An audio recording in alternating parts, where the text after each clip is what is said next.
La nariz de Nikolái Gogol.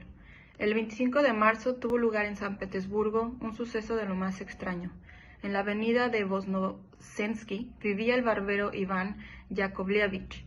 Su apellido se había perdido, y no figuraba en la placa donde aparecían pintados un señor con la mejilla enjabonada y el siguiente letrero: se hacen sangrías. El barbero Iván Yakovlevich se había despertado bastante temprano. Reparando al punto en el olor a pan caliente, incorporándose un poco en la cama, vio que su esposa, una señora de aspecto bastante respetable y muy aficionada al café, sacaba del horno pan recién cocido. «Hoy no tomaré café, Praskovia Osipovna», dijo Iván Yakovlevich. «En lugar de ello, tengo ganas de comer pan caliente con cebolla».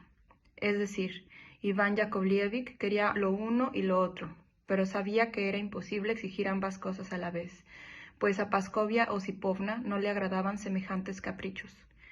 «Que coma pan el muy tonto. Tanto mejor para mí», pensó su mujer para sus adentros, «así quedará más café», y echó un pan sobre la mesa.